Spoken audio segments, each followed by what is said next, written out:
Football family, welcome to Wild Card Friday on NFL Total Access. Lindsey Rhodes, Dan Hellie here with you. Playoff games start tomorrow.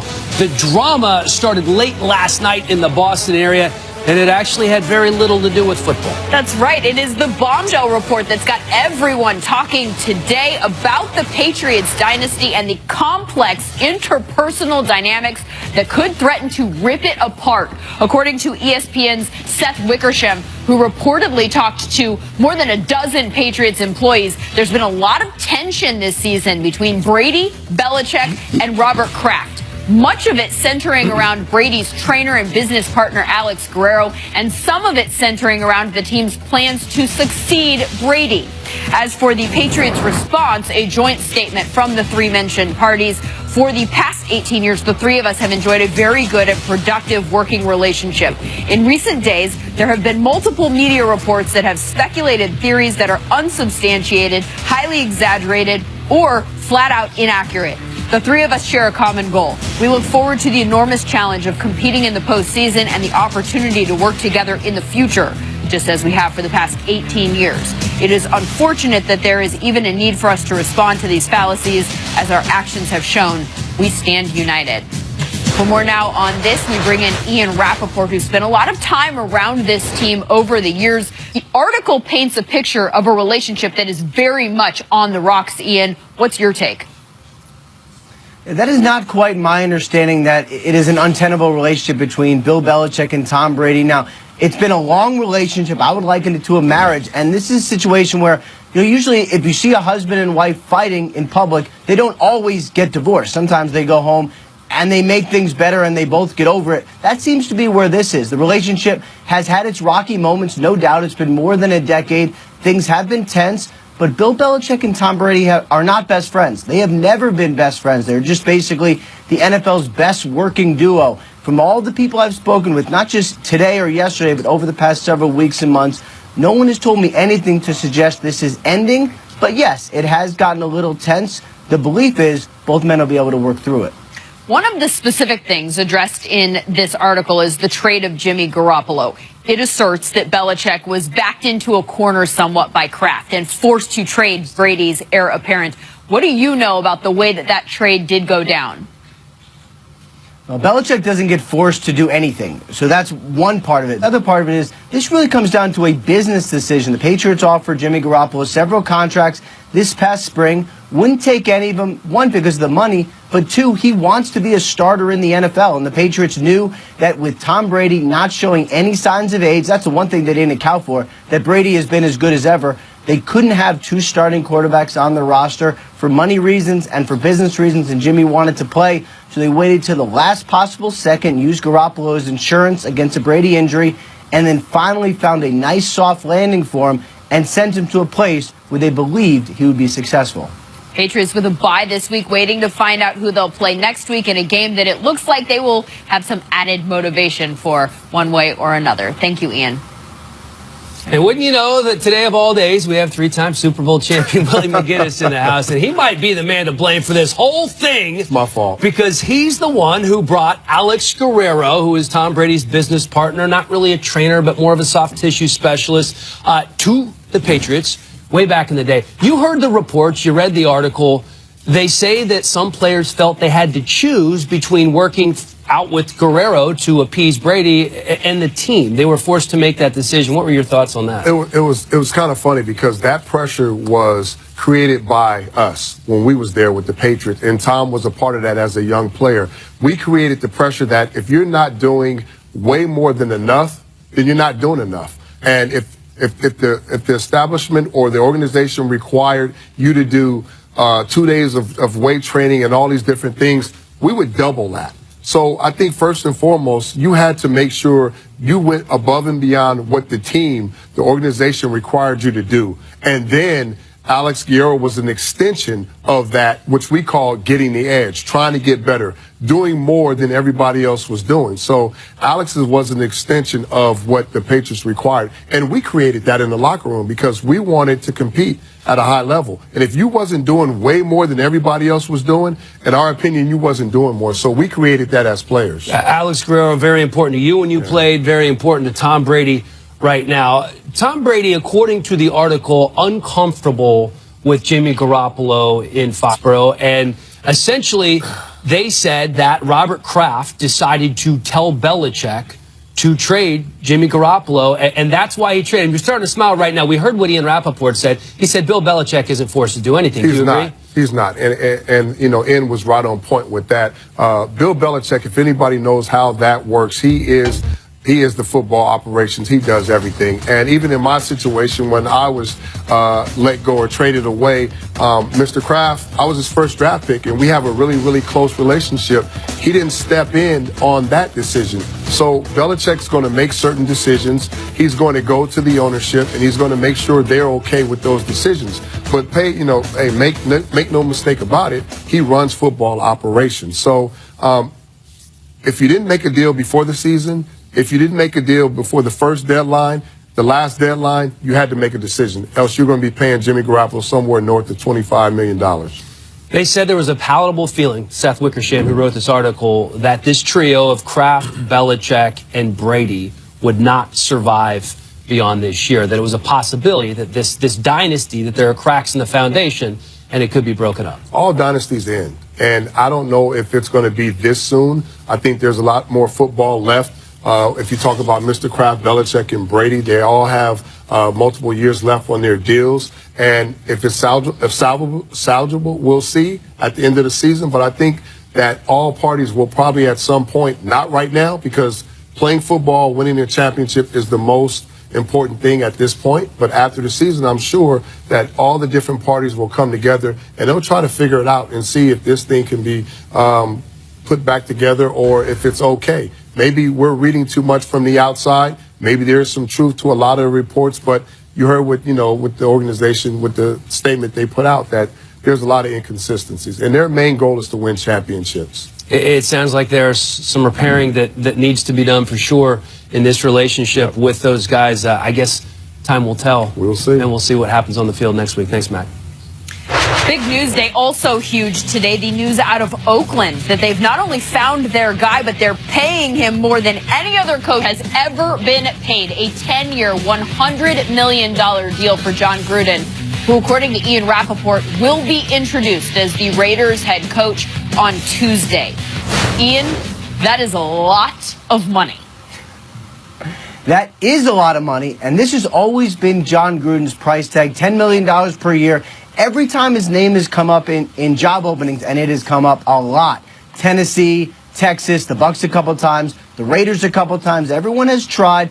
It has always been about $10 million, and finally owner Mark Davis stepped to the plate and decided to bring home the white whale that has eluded him his entire reign running the Oakland Raiders. Obviously was not satisfied with Jack Del Rio and the direction it was headed. Stepped in, anteed up for Jon Gruden. It's going to be 10 years, $100 million. Coordinators are going to have 4-year contracts. There's a lot of longevity that they are trying to put in place in Oakland. They think this is the way to make it happen. It's been 9 years since Gruden roamed the sidelines of the NFL. The only other coach that has returned to the game after that long away from it and gone on to have a winning record, Dick Vermeil, who was out for 15 years and won a Super Bowl in his 3rd year back. That worked out. Thank you, Ian. He is officially listed as questionable for the Bills' wildcard game against the Jaguars on Sunday. He's trying to come back from an ankle injury suffered in the regular season finale. Panthers running back Jonathan Stewart good to go for this weekend's game against the Saints. Stewart was a late scratch from Carolina's regular season finale with a back issue. He played in 15 games this season, his most in 7 years, but averaged a career-low 3.4 yards per carry. As for the Saints, they are back in the postseason for the first time since 2013. And the defense, one of the reasons why. The Saints had a top 10 scoring D that was anchored by defensive end Cam Jordan, who was named first-team All-Pro today for the first time in his career. Jordan talked about stopping the other Cam on Sunday. Who likes facing Cam Newton? I mean, come on, dude is 6'6" and runs a 4 or 5 or whatever it is. He's a problem, and really, it's going to take the whole D-line as an entirety just to get after him. Offensively, they've done a real good job. You can see when you just look at the midpoint of the season when they got on a roll, you can see that the confidence grow with that team. And you're also talking about a team that, a year and a half ago was in a Super Bowl, so the prior 2 games don't matter. It's this one, and And I think both teams will understand that. Alex Flanagan with the Saints in Metairie, Louisiana. Sean Payton and Drew Brees, no stranger to the playoffs, but it's been a while, 3 straight, 7 and 9 seasons. How are they approaching being back in the postseason again? Yeah, I think they have great energy. They're pretty loose and upbeat. Sean Payton today talking to the media just about kind of some of that experience. And as you guys heard there, the Panthers do have quite a bit more experience. Sean Payton trying to keep things very loose for a team who has many young players that have never been to the playoffs. The Panthers have about 2 times as many players on their roster that have postseason experience. But the Saints are the only team still alive in the NFC that have a Super Bowl winning quarterback in Drew Brees. And of course, in years past, it has been on Drew Brees' shoulders, really, when this team has gotten into the postseason. Not the case so much this year. As you guys mentioned, a much different team defensively. They rank 2nd overall in the NFL. And as you heard, Cam Jordan named today first team All-Pro, which was very exciting for Cam Jordan. Said he got the call from his father before practice, Dan, but then quickly shifted his focus to the task at hand on Sunday. And talking about Cam Newton, saying that the #1 challenge for them will be keeping Cam Newton in the pocket on Sunday. All right, thank you, Alex. Playing for a 3rd time this season, team sweeping a divisional opponent and meeting in the playoffs. Here's the list dating back to 2004. Definitely mixed results. They say it's tough to beat the same team 3 times in one season. Well, the Saints are going to try and do that. Lindsay? They do say between 70 and 75,000. Now, players this week said they understand kind of the nostalgia about this, but they can only control what happens between the lines. Lastly, the Atlanta Falcons, who the Rams will be playing, they arrived Thursday night, practiced at UCLA, and speaking to people from both teams, they said the hay is in the barn. They are ready to get this game going. Well, whatever happens tomorrow, what a year it's been for LA already. The largest single season scoring turnaround in the Super Bowl era. #2, interestingly, also the Rams from 98 to 99. And we all know how that one ended.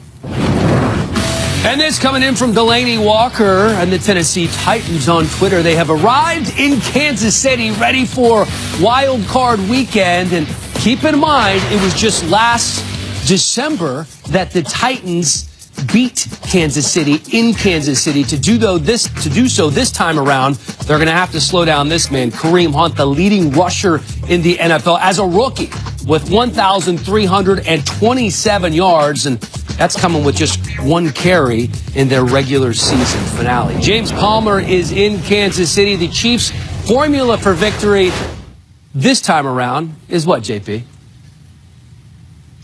It's that offensive line. It's connected, Dan, to Kareem Hunt's success. It's connected to that deep passing game that they've been so effective this season. And the more players I talked to in Kansas City the last couple of weeks, it's this win streak that they're on when they turn things around. It's because the offensive line changed things and found success. And talking to guys in that unit, they told me they don't have the idea that they fixed something and now they're complacent. It's keep pushing forward. It means more now in the playoffs. And they have a big test going against this pass rush of the Tennessee Titans, averaging 4.3 sacks per game since week 12. And I talked with Alex Smith, and he told me it's not like his divisional games where he's keying pre-snap on Von Miller, Joey Bosa, Khalil Mack. It's a collective effort up front. As Andy Reid told me, they're not the biggest group up front, but they're fast, they're quick, their timing on their games and their stunts is so good up front. This team in the Titans has 4 players with more than 5 sacks apiece. No other NFL team has that. This offensive line needs to get Kareem Hunt going, and they need to keep Alex Smith upright for success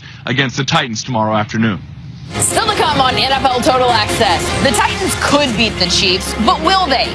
The Bills could tame the Jags, but could also succumb to the no shady, no chance principle.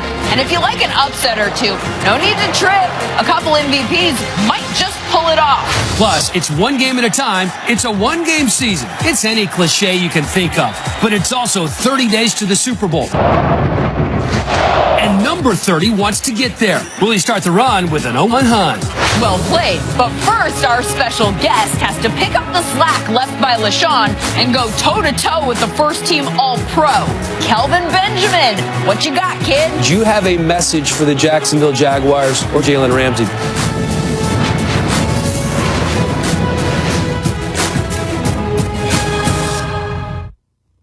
And in the shotgun, Steelers trailing with the Jaguars' first home playoff game in 18 years. But inside the building, Coach Doug Marrone told me it's been a normal week, which is how he wants it. Some good injury news for the Jaguars. Receiver Marquise Lee was back at practice today. Hasn't played since week 15 because of an ankle injury. He's listed as questionable, but Marrone said he looks better than expected. Also questionable, Bills running back LaShawn McCoy, who was back at practice today on a limited basis as he deals with his own ankle injury. Several Jaguars players told me they've prepared this week as if McCoy will be 100%. Although, as quarterback Aaron Colvin put it, whether he's 80% or 50%, shady can still be dangerous.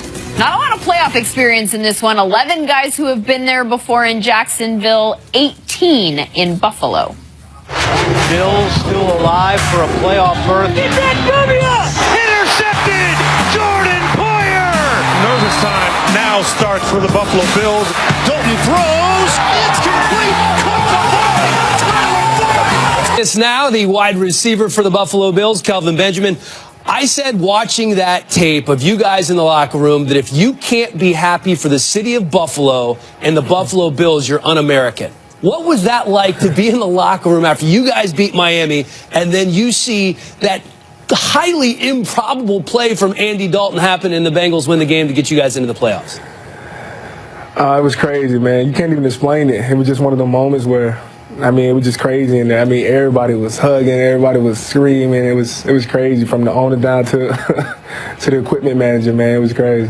You know, I guess the elephant in the room right now is Shady McCoy. Everybody's wondering if he's going to play. And I'll just be honest with you, Kelvin, not a lot of people around the country are giving you guys a chance if Shady's not on the field. How do you feel about that? I mean, I don't think people gave us a chance all year, even before I got here, you know. I think people doubted Buffalo, you know, soon the season struck off. So, I mean, it's a process, you know. I mean, Shady's a great player, man. I know he's going to try to get out there and try to push for the team. And, I mean, who knows? You know, he may play, he may not. But at the end of the day, we got to go out there and handle business. Do you feel like that puts more pressure on guys like you to step up and perform? Oh, definitely, man. I mean, I'm definitely going to try to get out there and do what I do. I mean, you know, they got one of the best defenses in the league. You know, that's what we've been hearing. And, you know, we're going to try to attack them. They do have one of the best defenses in the league, and they also have somebody in that secondary that you're familiar with in Jalen Ramsey. He went to Florida State. I believe you guys crossed paths when he was a freshman during that national championship year. Is that right? Yep, that's right. So he was named first-team All-Pro today. What were your impressions of Jalen Ramsey when he came in as a freshman? Did he have that kind of swagger that we're so used to seeing now? Yeah, he did. He came in with it. He definitely came in with it, man. I mean, yeah, that was Jalen from day one. You know, I mean, even when he came into the league, I knew he was going to be a big player and make plays on his for this league. I mean, he did that. But, you know, we playing against each other, and I know he's going to bring that intensity, and I'm definitely going to bring it too. So, you know, it's going to be a show. What kind of competition is this? Is this a friendly competition between the two of you? Oh, no. Hey, we ain't shaking no hands until after the game. You know, I mean, it's about business right now, you know. You know, he got to make a push for his team. I got to make a push for my team, and, you know, that's all it's about right now. I'm trying to go out and make plays. He's going to try to make plays, and that's what it's going to be until after the game, until that clock says 0-0, and then that's when we can, you know, talk it out.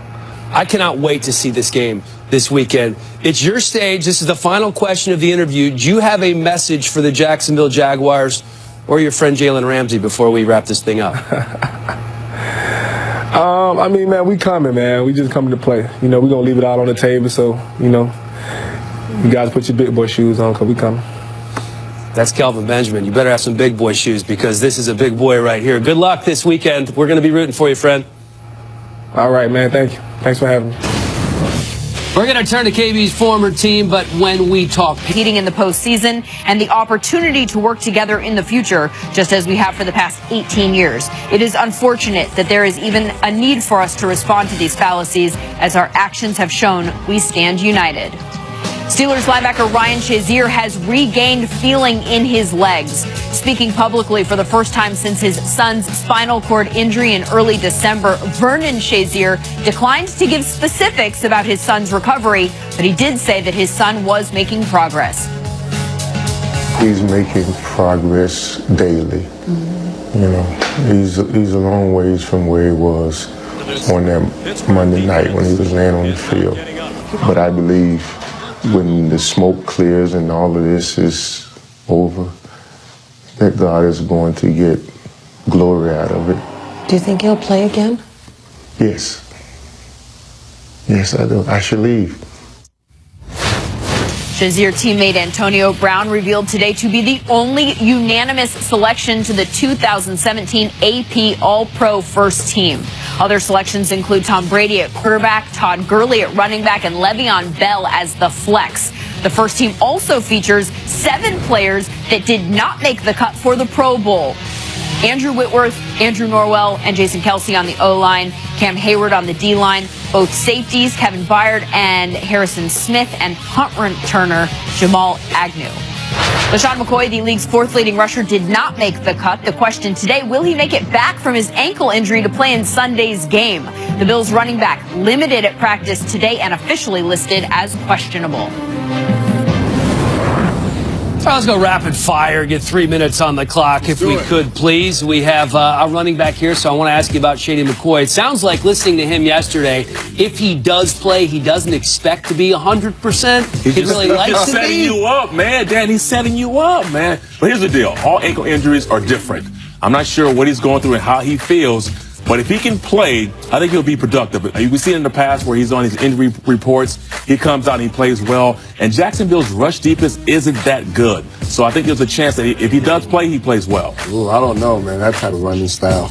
And if I said if he plays because, remember, he said that he doesn't want to hold the team back. So if he's playing, that means he's going to be productive. Right, and that's exactly the point I wanted to get to. All right, Saints and Panthers, we talk about all the great matchups. How about an X factor, Mac? X factor is definitely the offensive line. Let's talk about the offensive line and what they've done over the year. They're number 2 in fewest sacks allowed. So that means nobody's getting to Drew Brees. And you talk about pocket presence. Well, he has that presence because they're the number 1 team at allowing him the most time in the pocket at 3.2 seconds. And then that great running game everybody gives Ingram and Kamara a lot of credit for.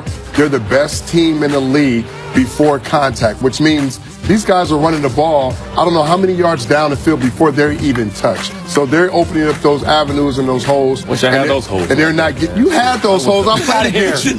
I'm playing against you. You had big holes. I'm just saying, without them holes, I'll be going to Jack. Right. That's all I'm saying. 129 yards a game. That's what the Saints have racked up this season. Willie, how does that Titans defense slow down the guy who was the leading rusher in football this year, Kareem Hunt in Kansas City? You just mentioned it. It starts up front with Kareem Hunt. You can't let him go in. You got to set that wall. You got to be patient. You can't throw off of blocks because he's a patient, nifty running that will find the avenues. And if you jump off those blocks and you get impatient, then guess what? He'll find a seam and he'll see you. The other thing is the linebackers in coverage. You have to do a great job of covering. Now, that has been Javion Brown the entire season. He's number 55. He's a rookie. He's the guy who usually covers the tight ends and the running backs. So if he can cover him in space and take away those explosive plays in the passing game, they'll be all right. Yeah, good luck with that in space. You said space. Good luck. That's why they drafted him. J.R. can make it happen. He can do it. Yeah, J.R.'s been a pleasant surprise for them out of UCLA. Okay, speaking of impressive running backs, take a look at these numbers. Devontae Freeman, Todd Gurley over the last 3 seasons. Check out how similar they are. Now, keep in mind, last year, down year for Gurley, last year, better year for Freeman, and vice versa this year. But overall, over the last 3 seasons, the scrimmage touchdowns and the rushing touchdowns, identical. Wow. Yeah, that's pretty impressive. That's some great production for both of those backs, man. So let's put. So what are you asking me? I'm putting you on the spot. What are you asking me? Who's going to have a bigger game, Gurley or Freeman? Ooh, I think Gurley is going to have a better game. I know Gurley will have a better game. And I think because Gurley is he's a taller guy, so he can win a lot of those. You're talking about a back out of the backfield, right? And those one-on-one matchups that they give him. He can win those. They put him all over the place. It's hard for you to say where he's going to be. So for me, Todd Gurley's going to have a better game. This season, Todd Gurley almost 2,100 yards from scrimmage. That's about 800 more than Freeman. So this year, he's definitely been man. more MVP? Yes. Says the running back about the other running back, of course. Lindsay?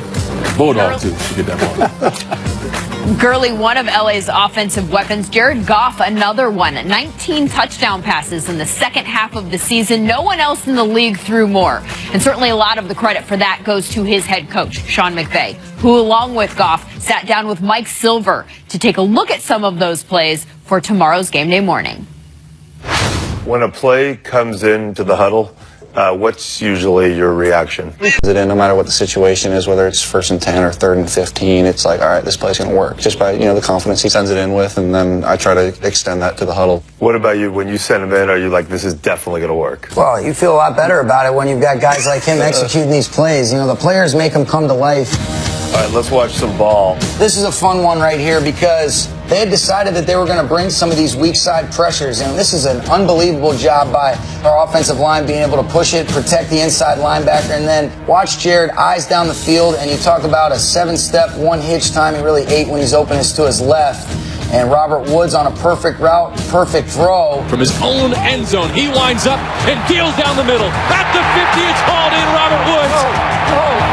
94 yards. Goff to Woods.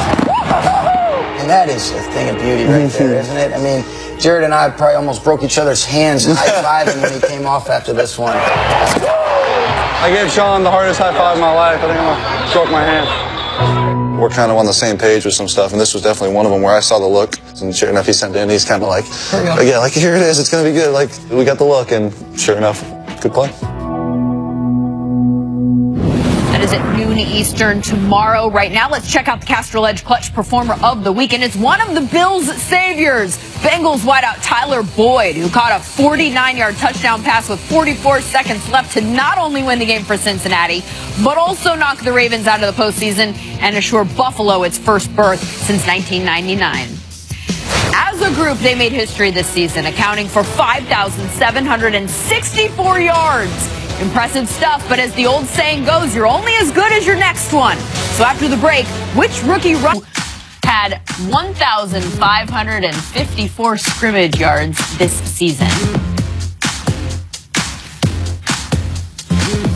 A lot of really good running backs. We need a running back to run up here. Real cool. What are you doing? Taking a water break? Yeah, I was just taking a break right there. Well, that's all right.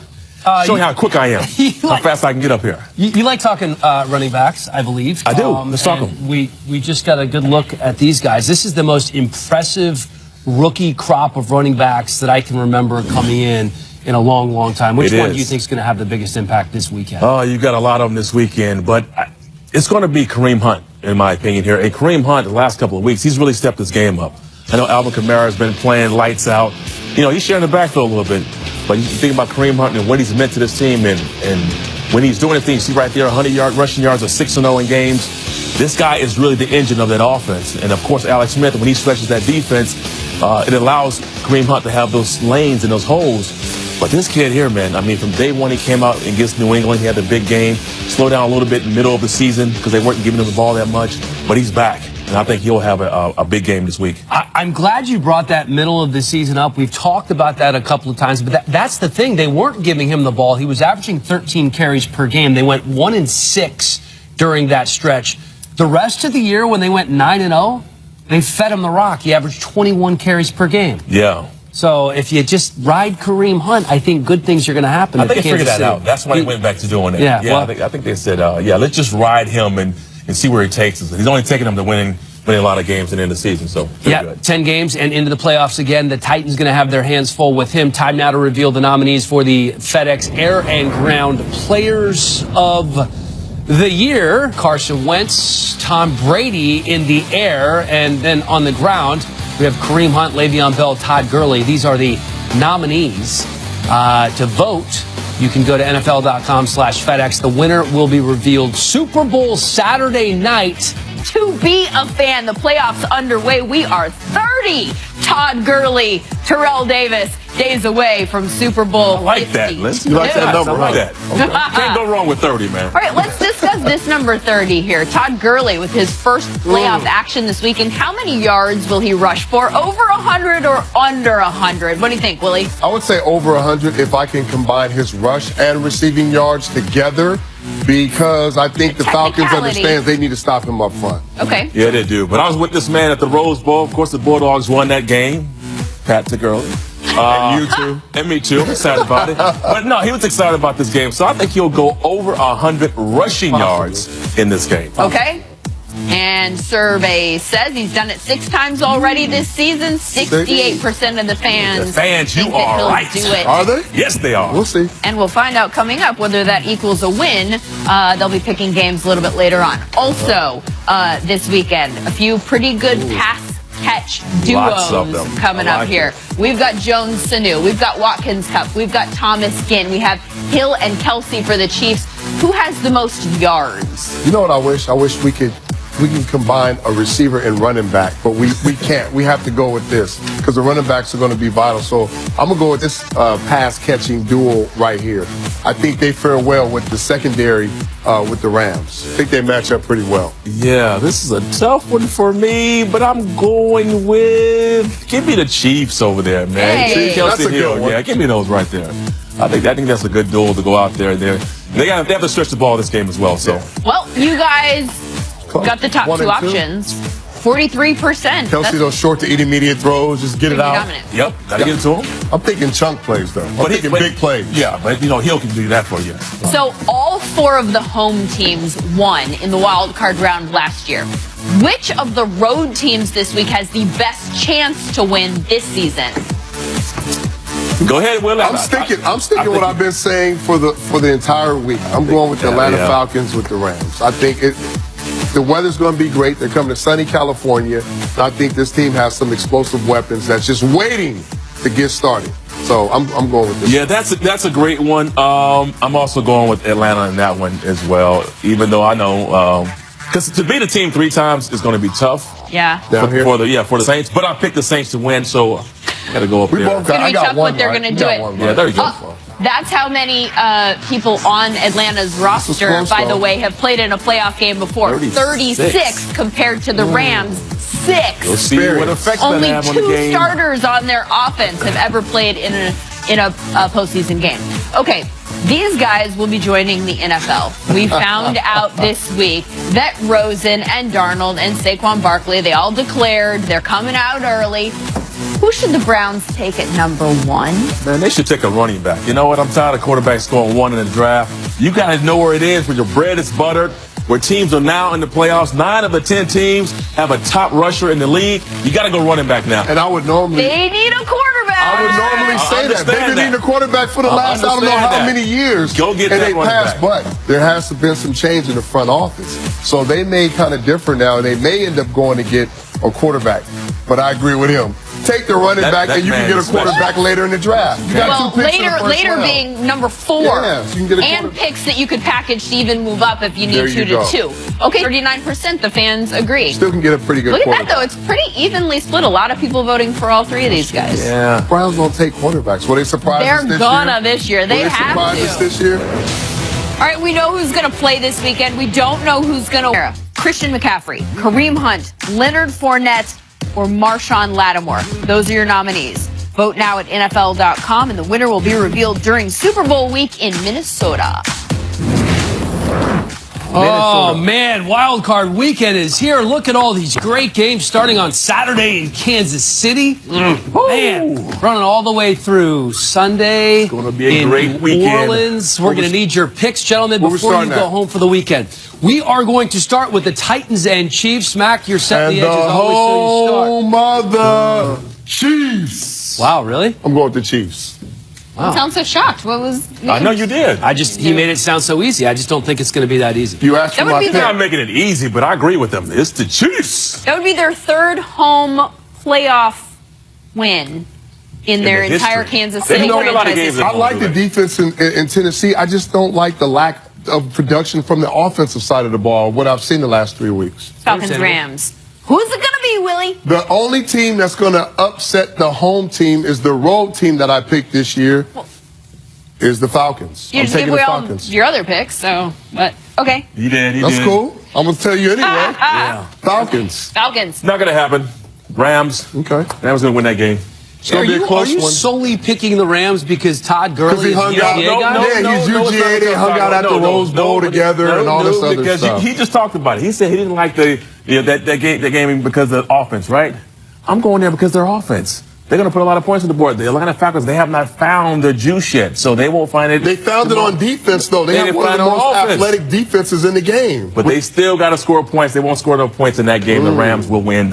Also, it's going to be a good don't one. act like that's the only reason for him to pick them. What's Because the of other the reason? Georgia It's a big reason.